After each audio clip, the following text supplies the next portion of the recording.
So put the credit card down, close your mouth because you're drooling, get a tissue to wipe off the saliva because I know you want an M1 and I know you were about to buy one. And in this video, I'm gonna convince you to not buy the M1 Mac, damn it.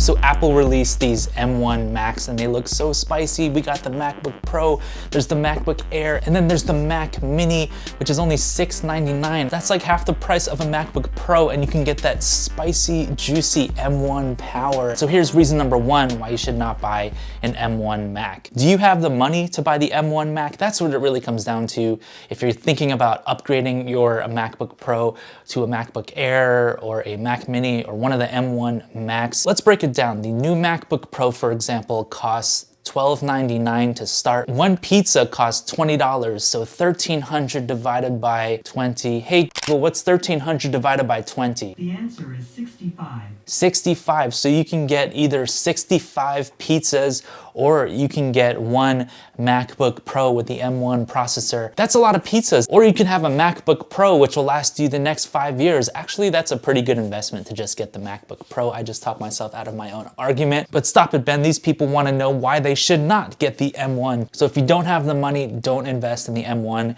And you know Apple's gonna release the M2 in like the next 30 seconds or something like that because they've been releasing new Macs and new iPads and new phones like crazy. That's a really good problem to have though, because bless you, Apple, thank you for existing. Reason number two for not getting an M1 Mac is you probably maybe already have a perfectly fine Mac. For example, I have this 2019 MacBook Pro. This MacBook Pro from 2019 still works really well. Yes, it has the ancient grains Intel, whatever processor on there. This isn't even the boosted up version of the MacBook Pro from 2019, and this still handles Final Cut Pro really well. It handles Ableton Live really well. All I do on my laptop these days is edit videos and make music, and the 2019 MacBook Pro base model handles those things really well. Sure, you would get a speed boost if you got the M1 processor. We all know that. It would be nice and buttery smooth. I got this not even 1 year ago, and I still really love this machine. It would be nice to have the M1 processor, but damn it, I don't need that. I can't really justify spending another $1,300 on a MacBook Pro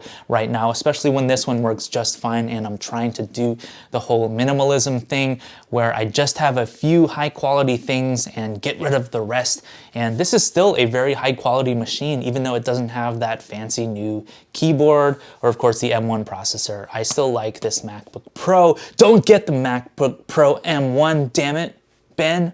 I'm really just talking to myself, but I'm talking to y'all too. Also, if you have an iPad Pro or an iPhone from the last several years from Apple, you already have a super fast, awesome computer in your hands and you don't need the M1, like the A10, 12, 14 Bionic, Symbiotic, Metamorphosis, Symbolic. Those processors run super well, and most of the stuff that I actually do on my computing devices is done on the iPad Pro or the iPad Mini 5 or my iPhone 11 Pro. So these devices already have a super speedy A version of the Apple chip inside of them. So yeah, damn it, don't get the M1 Mac. I really believe that we can get a lot out of even older devices where we don't necessarily need the latest and greatest processors or the latest camera or microphone or lights or whatever it is to get the job done. Like for example, I have this old MacBook Pro still. This is a 2015 MacBook Pro. And you know, it's not the fastest thing in the world, but it still has that nice old keyboard that everyone desires and stuff.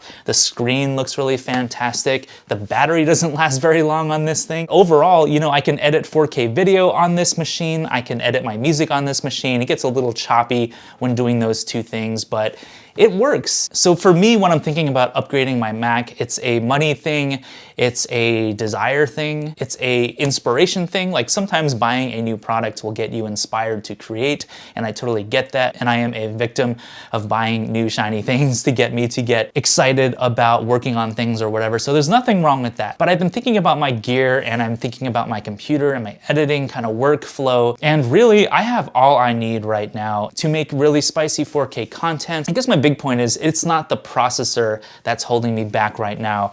if I'm not being as productive as I want to be, or if I'm not completing things as quickly as I want to be. Even if I got an M1 processor, and I'm not discounting that I won't get one 100% because I can't stop thinking about it, but I don't necessarily think getting a new computer or the M1 processor is gonna magically make me be more productive or more efficient in some ways. I mean, it would be more efficient in terms of my editing process and stuff like that, but I already feel like my 2019 MacBook Pro is more than enough computer for what I use it for. I feel like if I'm not being productive in a certain way or something, it's not the computer's fault, it's not the processor's fault. I just need to get more motivated to get into the process of making things and being more productive with the tools I already have. I don't need to spend more money, and neither do you, to be more productive and more efficient in your process. If you have an old ass computer from like 2012 or something like that, then I would say, yes, get the M1 processor. That will be a huge upgrade for you.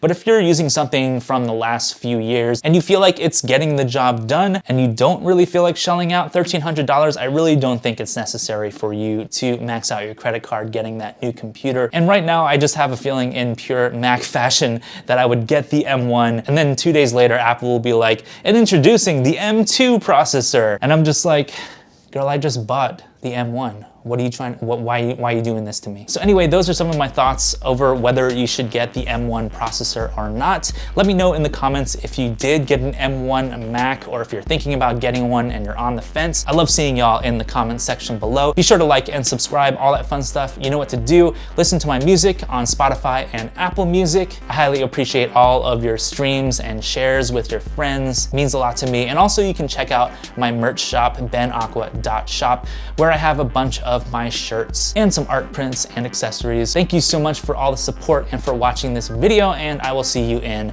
the next one.